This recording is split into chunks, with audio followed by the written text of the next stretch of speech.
William and I are glad to be here. We have done lots of immunoglobulin talks, so what we've kind of put together is a compilation of what we've done over the past 10 years together.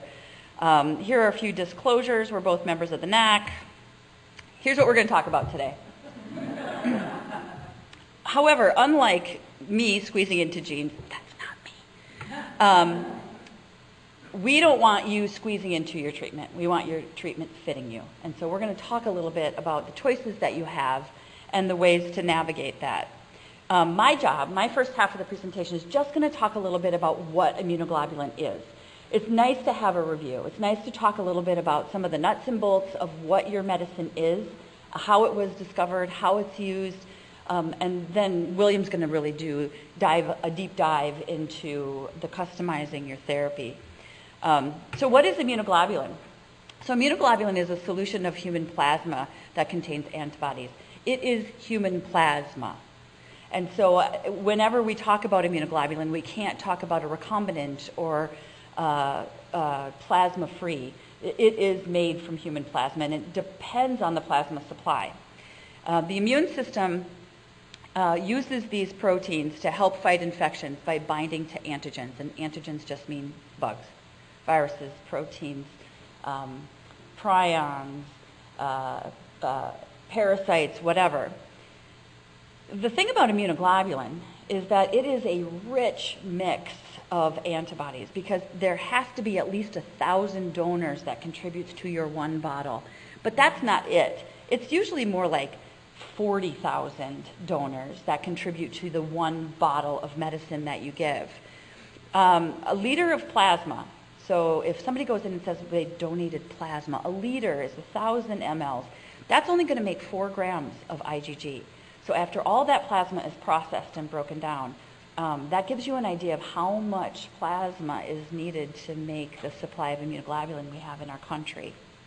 The product has to, by the FDA, has to contain at least 90% of the intact IgG molecule.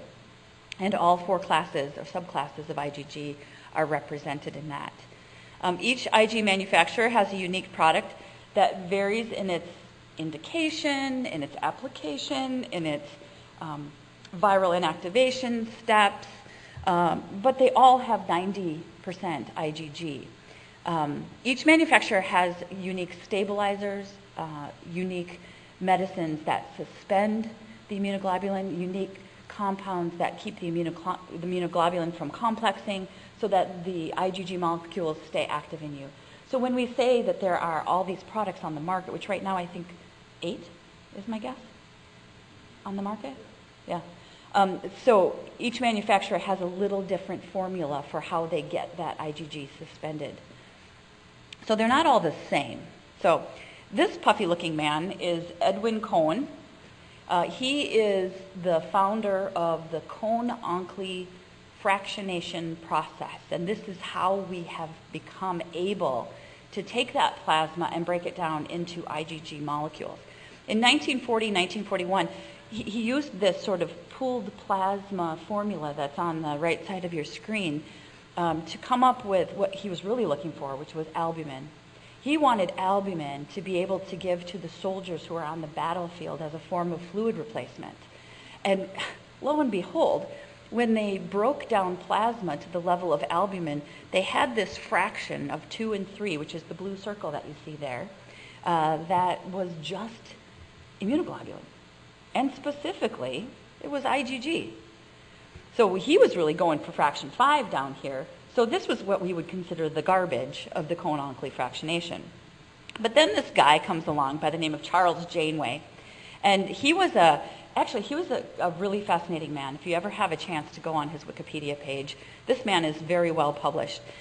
He was the first immunologist at Boston Children's Hospital, and he established the children's immunology section there. And he has, starting in the early 1940s, has published some really groundbreaking articles on immune deficiency and antibody replacement. But back in those days, because remember, Edwin Cohen, the puffy guy, he had come up with IgG, but all they could do at that point was to give it to you into your muscle. So they were giving it as a shot of IgG, and And it was around that same time that Blouin was working with boys with agammaglobulinemia. And so they were all getting these really painful shots into their butts so that they could have IgG replacement. But they could never, ever get the right amount of IgG because you just have to give too many shots. So Dr. Janeway is like, okay, well, we're going to take this fraction 2 and this fraction 3, and we're going to see if we can do anything special with it. And if we could maybe dilute it out a little bit and give it IV. Like, is there going to be a way for us to dose this appropriately? This was back in the era where measles was epidemic in our country, and it was killing people. And it still does kill people, just for the record. And so Dr. Janeway started using IgG shots for vulnerable people with measles. So both after exposure and after development of disease.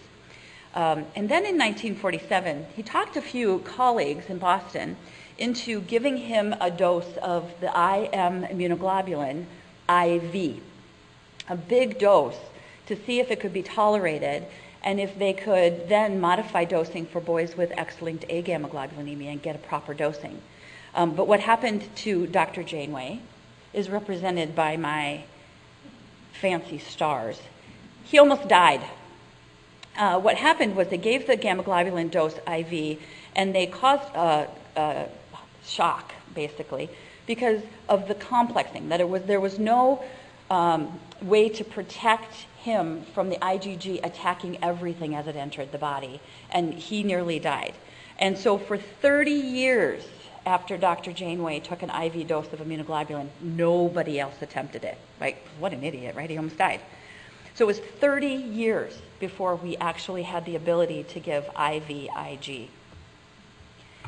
So here we have some more modern pictures. This is how IgG is made. I'm not going to go through the process in great detail, but there are a few things I think you should know. First of all, immunoglobulin used in the United States is sometimes made in Europe, sometimes made in Asia, but always made from U.S. plasma. So if you are an international company selling immunoglobulin in the U.S., you have to have collection centers in the U.S., ship your plasma to your production facilities in Spain or Korea or wherever you are, make your product, and then ship your product back to the U.S. So that's an FDA rule. So every immunoglobulin product sold in the U.S., approved by the FDA in the U.S., is made from U.S. plasma. Plasma collection is very stringent. So plasma donors are all screened for the usual viruses, right? Hepatitis, HIV, JC, John Cunningham virus, all of those viral screenings happen.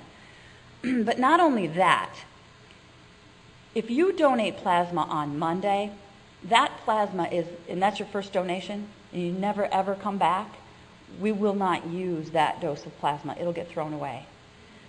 The the IG manufacturers require that when plasma donors come in and donate, they have to be repeated donors in order for their plasma to be usable. And that gives us the opportunity to screen the donors multiple times for diseases. So because you showed up on Monday and you didn't have HIV or hepatitis, doesn't mean you weren't going to get it on Wednesday. So they need to have repeat donors in order to use that plasma. And then that plasma, once it's given, is sequestered, usually for about 6 months. So the plasma that's used to make immunoglobulin has already been sitting in the freezer for 6 months before it even goes into the production process. And that allows the donors to be rescreened. And if anybody in that pool of donors becomes positive for any of the known viruses, that whole lot of plasma gets thrown away. So that's one safety step, and that's just screening in time. The other safety step is that after the plasma is collected, the plasma itself is screened for all of the viruses. So not only is the donor screened, but then the plasma is screened as well. This again, allows this part of the sequestering process and for the development of new diseases, for instance, Zika. So during the time that Zika was becoming a thing, we had plasma sitting on the shelf. You could go back then and test that pool for Zika, even though when the donors donated, we didn't know what Zika was. Does that make sense? So there are more than 600 plasma collection centers in the US and Europe. And that's important because, and if any of you are immunoglobulin users, which I guess you all probably are, it is worthwhile for you to promote plasma donation in the healthy citizens of our country. I think there's another thing I should probably add right here from a safety standpoint. In the 80s, when we first had the ability to give IV immunoglobulin, it was an epidemic time for HIV. And in the plasma collection world and in the biologic world at the time, people were exposed to HIV through their blood products, whether you were getting red blood cells, fresh frozen plasma, or coagulation factors for hemophilia. Nobody who received immunoglobulin in that time frame contracted HIV. I'm going to say that again. So even though that plasma pool had HIV, we know we gave HIV to boys with hemophilia and blood recipients, nobody who received IVIG contracted HIV. The theory is that just through the fractionation process that chart I showed you before, just through that process, the HIV virus is taken out. And so the IG that we have today is exceptionally safe. Even when we weren't testing for it, we weren't giving it to anybody. So who needs immunoglobulin? Well, you guys have been here for 2 days now. There are over 350. I just heard 460 from Jen Lighting. Identified genetic causes for primary immunodeficiency diseases. IG therapy is needed for a variety of primary immunodeficiency patients that need protection from infection. In fact, most of those 460 primary immunodeficiency diseases do indicate the need for IgG replacement therapy. Here are a few of them that are the most common that we see. Common variable immune deficiency and severe combined immune deficiency. Agammaglobulinemia can be Bruton's type, the X-linked, or it can also be the autosomal recessive, which it can be females as well. Westcott-Aldrich syndrome, hyper-IgE, hyper-IgM, and DeGeorge syndrome. Not all, but many DeGeorge syndrome patients. But up and coming are the neurologic diseases. So we already have approval for the use of IVIG in CIDP, which is a chronic form of Guillain-Barré. That's been in use for 20 plus years. Now we actually have indications for that. Multiple sclerosis, the use of immunoglobulin in multiple sclerosis is on the rise. More insurance companies are paying for it and finding it to be a very effective bridge between therapies. And myasthenia gravis, which although it does not have FDA indication, is very commonly used and pretty universally paid for. Then there are so many off-label and investigational uses. 4 years ago at the IDF, the big buzz was about using immunoglobulin for Alzheimer's disease. Unfortunately, that study did not ever come to fruition, and we aren't using it for that indication at this point. But there are so many other off-label uses coming. And again, I'm going to refer back to what I said earlier, which is we need plasma to make the IG so that we can support the use of IG in all of these diagnoses. So later this afternoon, I'm doing a talk on communicating with your healthcare provider and coordinating your team. I want to start a little bit with some basic common knowledge that I want my patients to be able to communicate to whoever touches them, right? You need to know your diagnosis. Understand why you are on immunoglobulin. Okay, doc, I know I have DeGeorge syndrome. What is immunoglobulin going to get me? Like, what is immunoglobulin going to add to my therapy? Be able to communicate to providers who are not immunologists what your diagnosis is. What product do you receive? What's your dose? How do you get it? Who gives it to you, right? I had a patient who came to me from another immunologist in the Midwest and was moving up to Minneapolis and came in already on immunoglobulin. Gave me her med list for my MA to put in a room and to put in the computer. No mention of IgG on her med list. I get through her history and her diagnosis and I'll just kind of get to know you kind of visit. And probably within the last 5 minutes of our visit, she mentions that she gets IVIG. What? Like, we went through this whole meeting, and at no point did you tell me that you've been on immunoglobulin therapy. She's like, well, I never think of it as a medication. Okay. Okay, so back up a step. What product are you on? Well, it comes in a bag. Okay. All right, it's clear, mostly it's clear. Sometimes it's a little yellow. I don't care about that. I want to know what product you're on, right? What dose do you get? Doesn't know. So where do you get it? A nurse comes to my home. Oh, great. Who provides the pharmacy? Like, who's your specialty pharmacy? Oh, I don't know. Well, what does the label say when the box comes to your house? Oh, the nurse just brings it with her. This woman knew literally nothing about her therapy. And it just so happened that William and I were writing this program at the time, and I was like, oh, dang, I'm going to put that in there because that is not a joke. This is a woman with a primary immunodeficiency diagnosis that somebody had worked hard to navigate, got immunoglobulin approved for her, and she's taking it for granted is maybe a little bit harsh, but she's just coasting with it and trusting that anybody who touches her is giving her the right dose. That's not how it should go. You are in control of this. You need to know your product. You need to know your dose. You need to know who's coming to your house to give it to you. And to be able to communicate that to a provider. Now, I just happened to be an immunology provider asking questions, but if you go to the emergency room and you fail to tell your providers your medications you're on, you may be putting yourself at risk. And nobody's communicating for you at that point. Understand the care plan, and that's always the first thing that I tell my patients when we start immunoglobulin. It's not a decision we take lightly, right? If I'm going to put you on immunoglobulin, the assumption is going to be that this therapy will be lifelong. That if this therapy is important for you to keep you healthy, it is important to be on it for as long as keeping you healthy is important. So ask that question, right? And when I take this medicine, what do I need to watch for? And if I see side effects, who am I going to call? So I'm done. I maybe went a little bit long. So William's going to come up. William is the esteemed chairperson of the Nurse Advisory Committee. And he's going to talk to you about some of the real details of how you move from there to choosing the right therapy.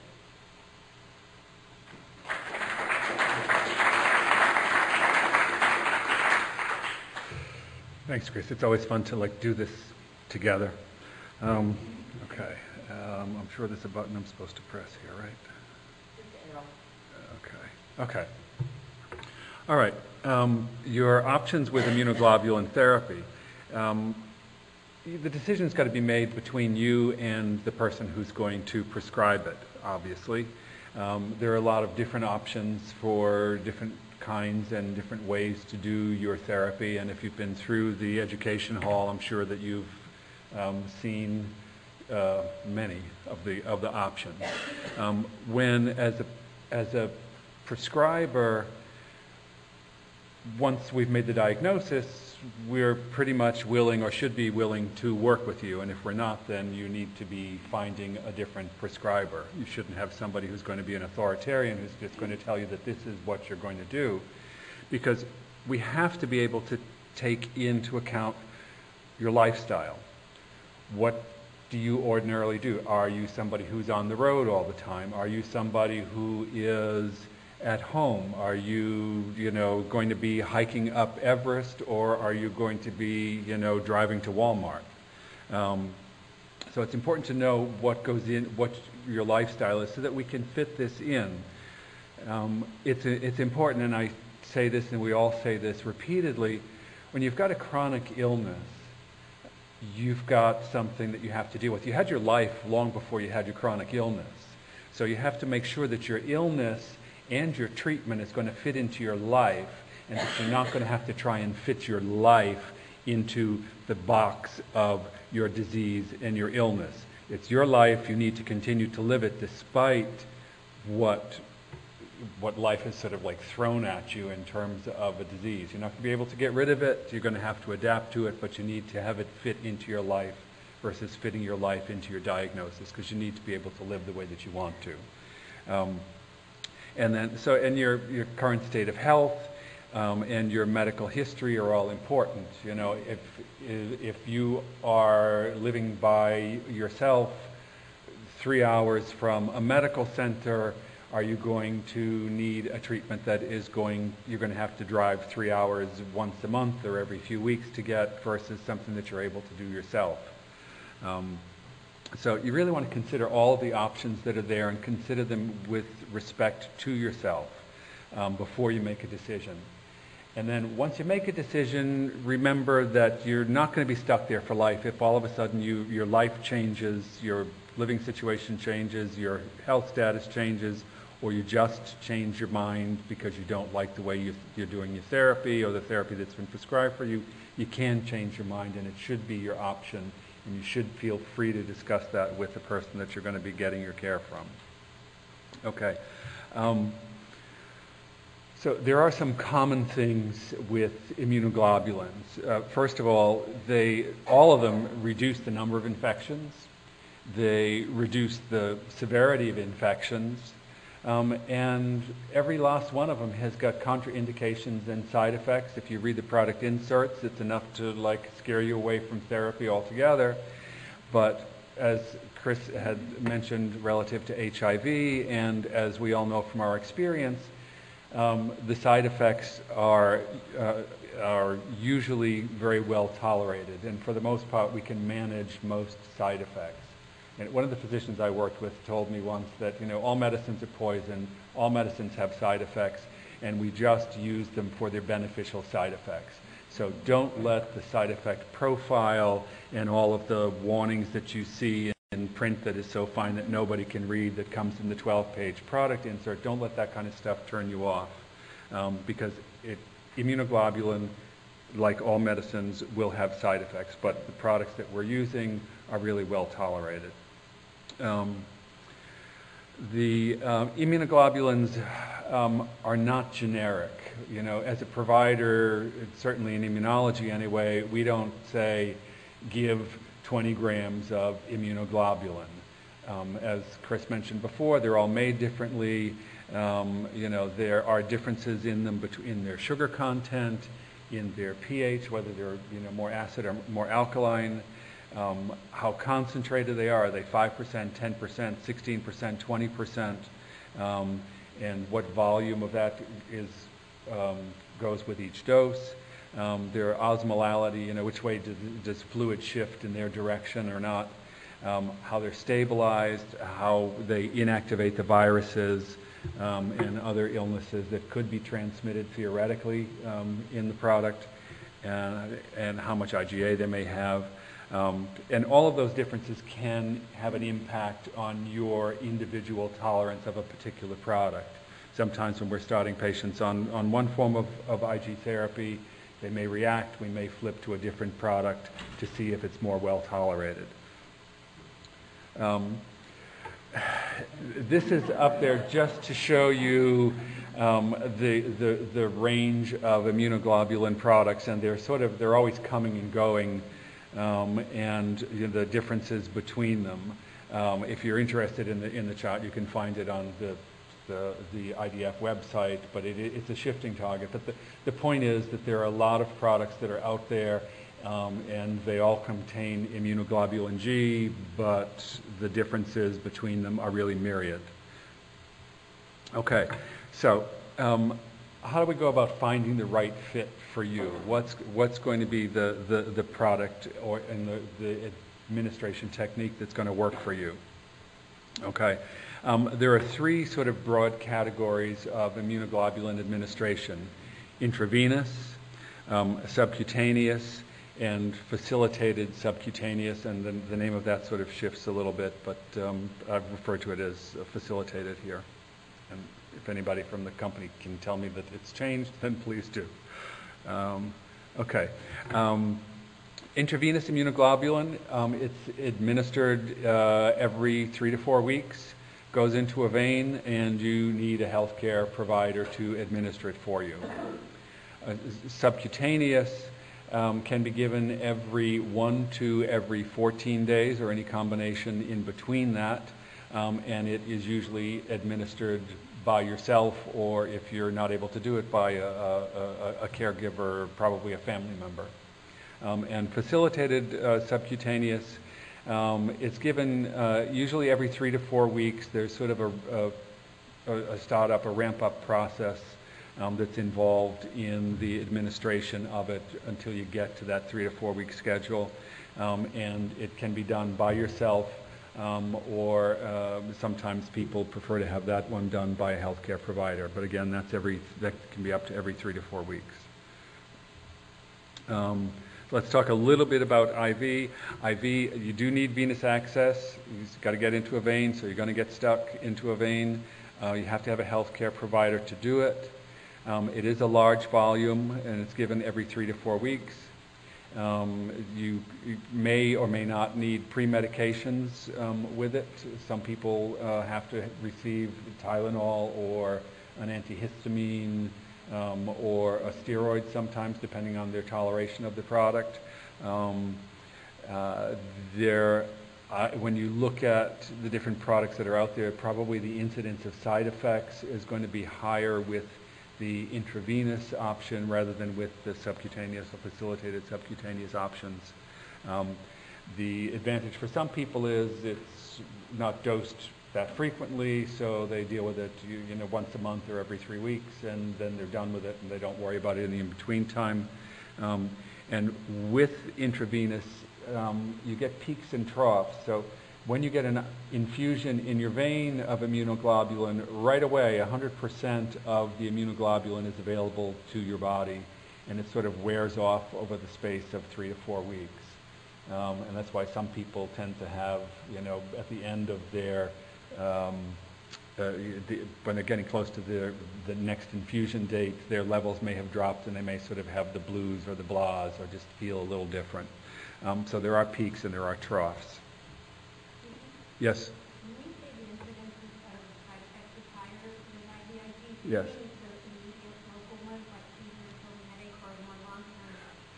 No, I'm talking immediate administration effects, yeah.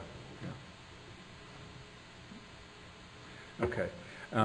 With subcutaneous, this is given under the skin, so you don't need to get into a vein. Because it's given under the skin and not directly into circulation, it takes a little bit longer before it becomes available, and it usually gets absorbed within 24 to 72 hours, and it starts to get into your circulation. When you are on subcutaneous for a while, after you've sort of been established with that as your method of administration, rather than getting a peak and a trough, your blood levels, your immunoglobulin blood levels tend to stay a little more even. There's not that peak and trough because you're kind of steady dosing, and it's a little bit more like as if your body were producing immunoglobulin. It's sort of at a steady state.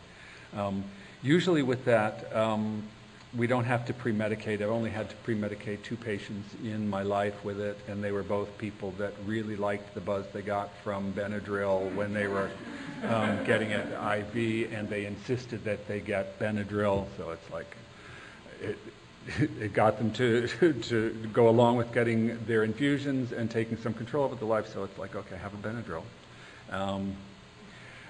The volume that you're going to administer when you're doing subcutaneous, straightforward subcutaneous like this is going to be less because for the most part those products are more concentrated.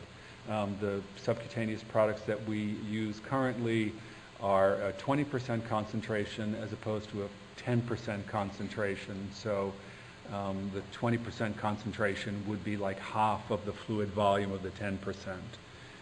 In the early days we had of subcutaneous, we had a 16% product, and I understand that there's a 16% product that is going to be coming back to the market. But so just the volume is going to be lower with straightforward subcutaneous than if you were getting intravenous. And for people that have cardiac conditions or fluid volume considerations, getting less volume with their dose and stretching their dose volume over a longer period of time can have some benefit. And it's straightforward subcutaneous, once you've been trained, you're usually doing that at home. With facilitated subcutaneous, again, it's subcutaneous, so you don't have to have a vein to get it in. And because with facilitated subcutaneous, it's given every 3 to 4 weeks after you ramp up. There may be a little bit more fluctuation in peak and trough. That is sort of, I guess it's similar to, a little more similar perhaps to intravenous, but you do tend to have a little bit more of the steady state that you get with subcutaneous. It's more similar perhaps to IV because of the volume you're getting. With facilitated subcutaneous, it's a 2-drug combination. So what they do is they give you hyaluronidase to kind of break up the fatty tissue that it goes into temporarily. Kind of like if you took Jello and put it into a blender, when you're putting the hyaluronidase in before you infuse the immunoglobulin, it breaks down the bonds in the fatty tissue temporarily so that there's more space so you can fit a larger volume of fluid in. When I was in nursing school the first time around, we were taught that you could only put about 2 mLs into the subcutaneous space when you were doing an injection. And now, with subcutaneous, we're talking, 25 to, in some disease states, 50 mLs, and with facilitated, you can be putting, 3 to 600 mLs, underneath the skin. So it's a big change in mindset. So with facilitated subcutaneous, the hyaluronidase helps administer a larger volume. And it's also a 10% concentration, so there's a larger volume, but it stays in there. And if you ask me privately, I'll tell you the story about how I think this idea came about from a physician who was my mentor, who used to work for it was then Baxter, but I can't say that on the record. But anyway, I know where the story came from. I know where the idea came from. Anyway, it's a funny story. I digress. Okay. So usually with the facilitated subcutaneous, you don't need to get pre-meds. Right now, it is not indicated for children under 16. I know there's studies going on. I don't know the status of those, but right now it's 16 and older. And there are local side effects, as you can see with subcutaneous infusions, where you're sticking a fluid volume under the skin. You're going to get redness, you're going to get swelling, you can get some itching because you've got a big volume in a place where it's not used to it. But the systemic side effects are going to be, again, less frequent than they are with immunoglobulin given by vein. So you asked about systemic side effects. The systemic side effects from immunoglobulin that we sort of don't like to see are things like anaphylaxis. That can happen. You can get chills, headache, fever, nausea, and pain, and that can be particularly unpleasant for some people. I had one kid with hyper-IgM who was on immunoglobulin therapy intravenously. This is back in the day before, just as sub-Q was coming out. And he was signed up for a bone marrow transplant and didn't have even a good donor. He only had like a 4 out of 6 match for a donor and was going to get a transplant because he couldn't stand the side effects of the headache and the nausea. I mean, it took him out for a week at a time. Had conversation with mom and said, has anybody talked to you about sub-Q? And of course, few people had heard about it at that point, but we were in some of the early studies. And she said no, and I said, well, we can give it a try and see what happens. If you get a transplant, you've got a transplant, there's no going back. If you try sub-Q and it still doesn't work, well, then you can go ahead and go with your transplant. He was about 10 at that point, and he's now pushing 20. He actually lives in Colombia and comes up every 6 months, picks up a supply, and takes it back to Colombia with him, and he is happy and has escaped an unmatched transplant. So anyway, So after infusion, you can certainly have things like headache, aseptic meningitis, muscle and joint pain. And my overall advice is when you're looking at a product, take a look at the product insert and see what is specifically labeled for the product that you're considering, and have that discussion with your prescriber, because your prescriber should make sure that you are well informed about the positive and negative effects of the medication that you're going to take. Just know when you're looking at the side effect things that most of the side effects can be treated, controlled, or prevented. And the systemic side effects, you know, the chills, headache, fever, that tends to be sort of across the board with all of the products. You know, the systemic, a lot of the side effects are sort of class related to the medication, less related to the individual company's formulation of the medicine.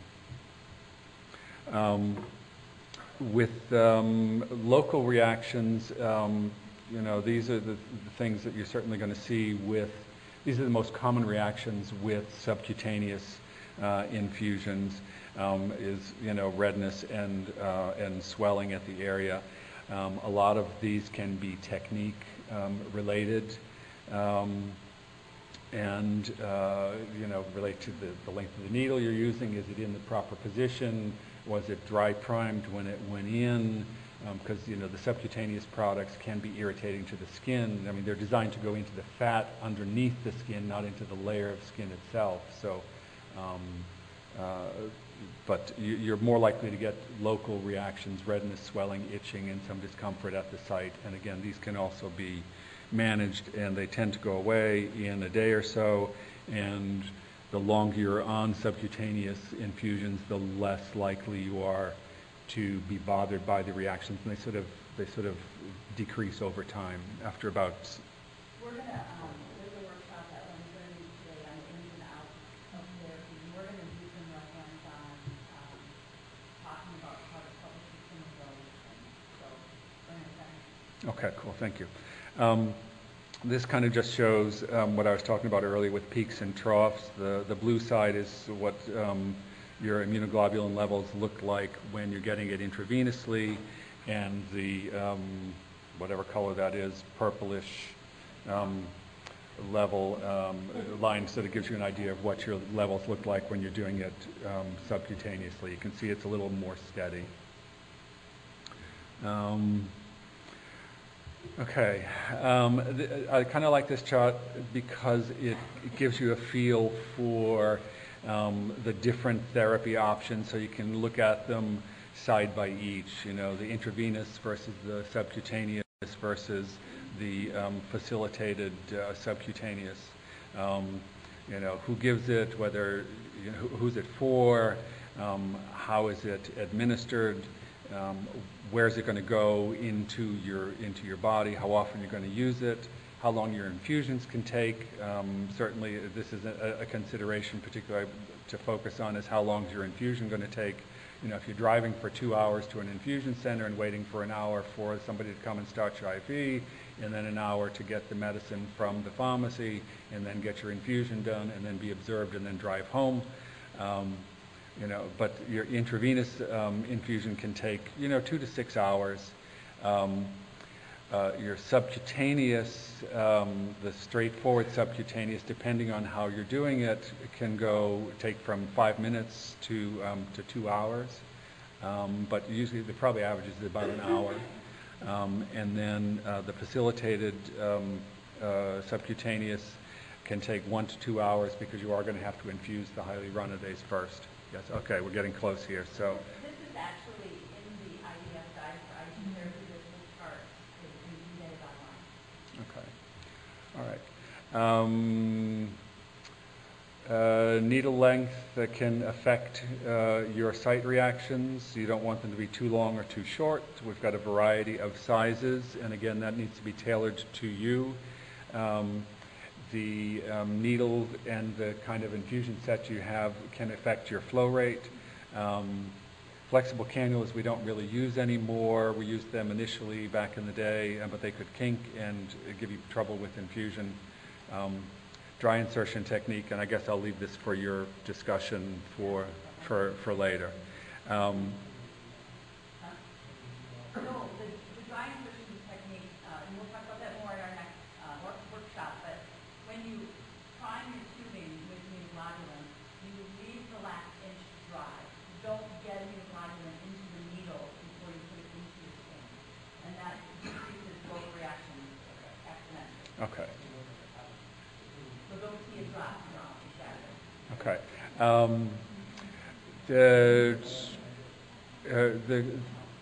The cost of the immunoglobulin product itself is the majority of the expense with the infusion. When they cost it out, both IV and sub-Q sort of are comparable in terms of cost. Home care therapy is certainly more cost-effective for the insurance companies, and in some of the countries that we've looked at, the cost of doing it sub-Q in those nationalized health systems really tilts people in favor of subcutaneous. In terms of how people like IV versus sub-Q, it's interesting. People prefer their home-based regimens sort of regardless of whether they're getting it intravenous or subcutaneous.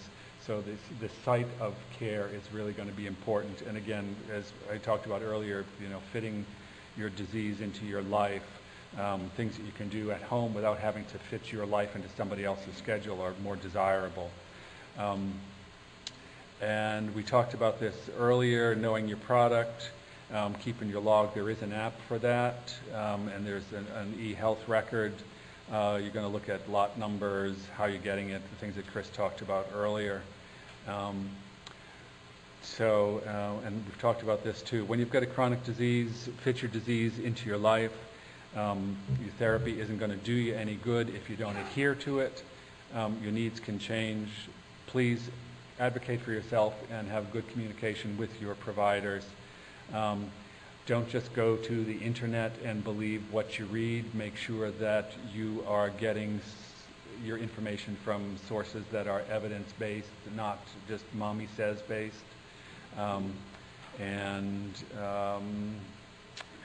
Is there an advantage to one form of therapy over another? It's really up to you guys. We're happy to provide you with information to help you make the decision, but the ultimate decision is yours. These are two good resources if you want to look at the internet to see what the web has to say about immunoglobulin therapy. Otherwise, please be cautious as you gather your info. Those are some references that we've got here if you're interested. And any questions? Oh, yeah, we do. We got questions? Cool.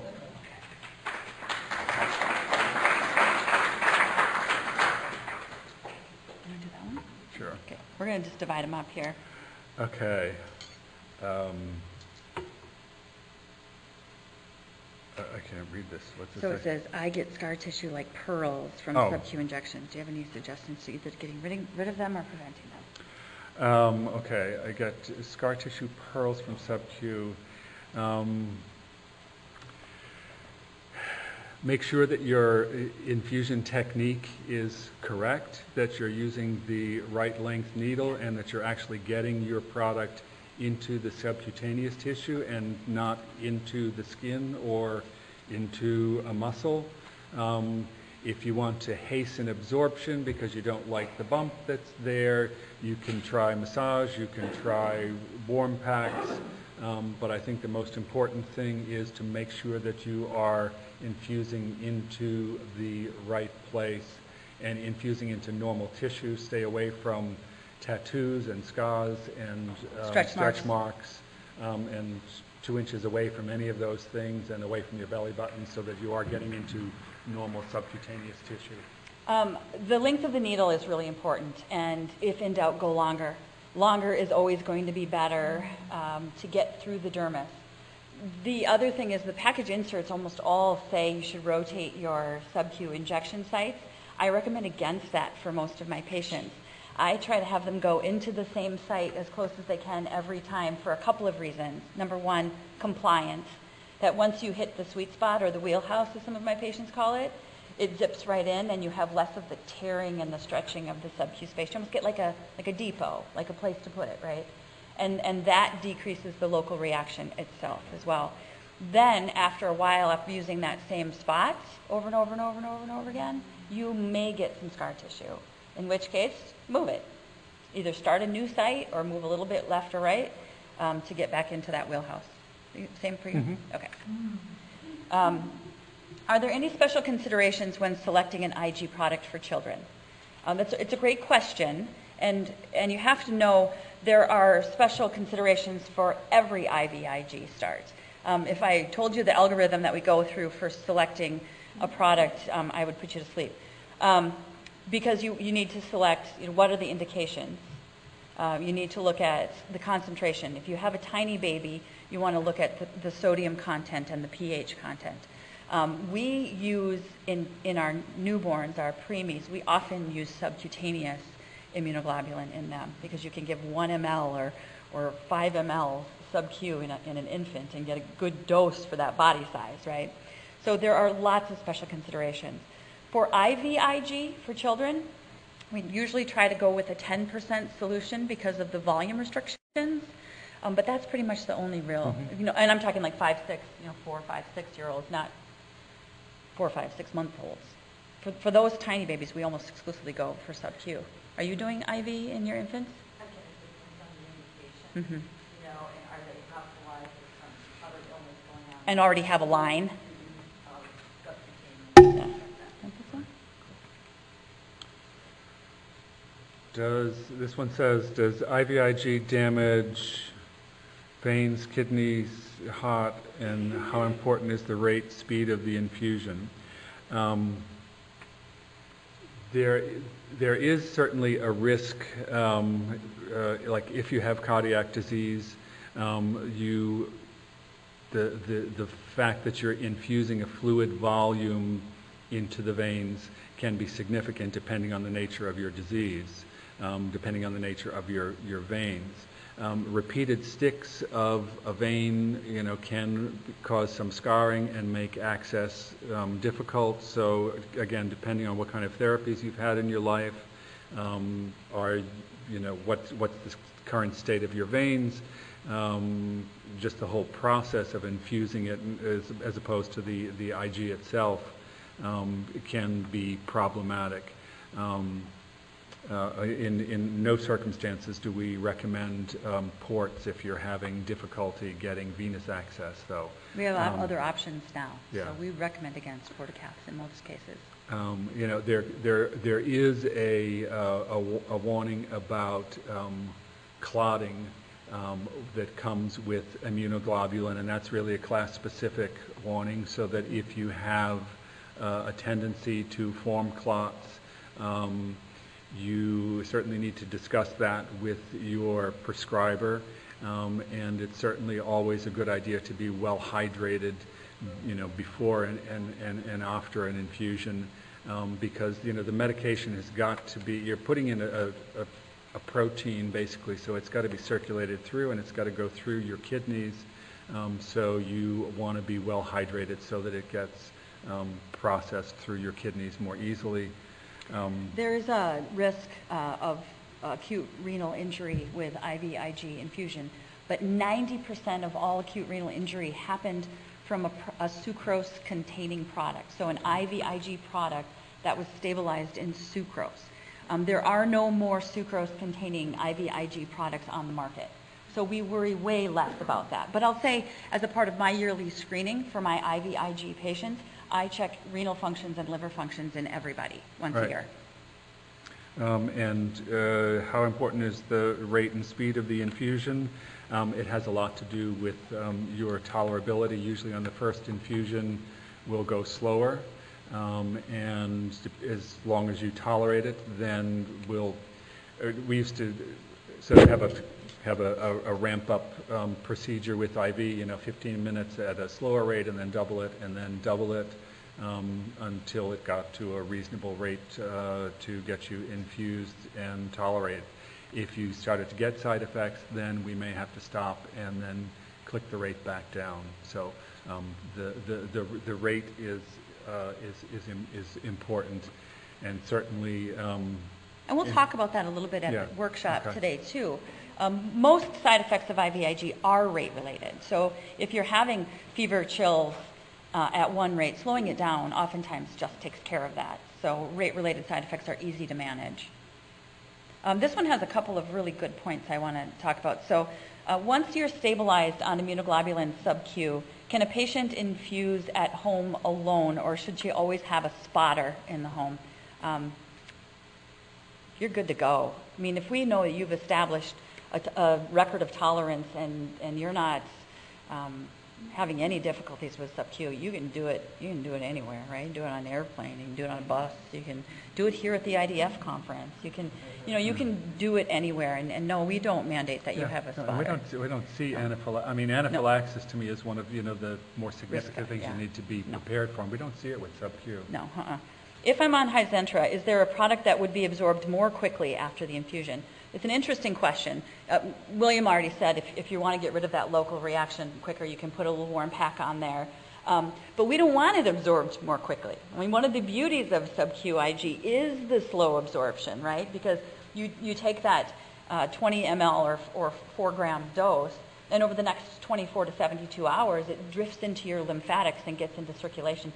That's how I make antibodies. I make a little bit over time all day long, and that's the beauty of sub-Q. So we're not really trying to chase it into the system any faster. But that being said, you can get rid of some of the local reaction just by, taking a warm bath, or actually some of my patients take a hot shower before they do it, and they feel that helps. Vast majority of my patients do their injections at night, and by the time they wake up in the morning, they can only see the dot. They can't see the swelling. And then, oh, come on. Okay, well, William and I are here, so some of these are really specific, but I did want to do, there were 2 questions about plasma collection, I think, that are really important. The first one is, how do I become a plasma donor? And the answer to that is yes, do. Just go find a center, get in there, get screened, and get going on it, right? And you will be paid. As much as you say, I want to donate my plasma because my family member is affected, they want to pay you. Take it. We want paid donors because paid donors come back, and we want our donors coming back time after time after time. So go ahead, get paid for giving your plasma. Somebody also said that they were encouraged to visit a plasma donation center, but they couldn't find one in their community. You know what? They're out there. They're in every community. Go on Yelp. They literally have Yelp reviews on plasma collection centers. So the question I think specifically was San Francisco. They're there. They are there. And then what happens to the rest of the blood in that fractionation process I showed you? What happens to the rest of the blood when the IgG is removed? Everything happens to that blood. So when you donate plasma, they take out the plasma, all of your blood, they spin it, and they give you the blood cells back. So you get your blood cells back. Then all of that plasma goes to the fractionation process, and all sorts of stuff are taken off. So cryoglobulins are taken off, cryoprecipitate for coagulation, hemophilic factors are taken off, enzyme replacement therapies like ceridase and alpha-1 antitrypsin are taken off. That plasma is used down to the molecule, and what is left at the end is IgG. So don't think that anything is wasted out of that plasma. Those manufacturers know how to get every dime out of that. Thank you. Thank you all for coming. I'll stick around. I'll be out there.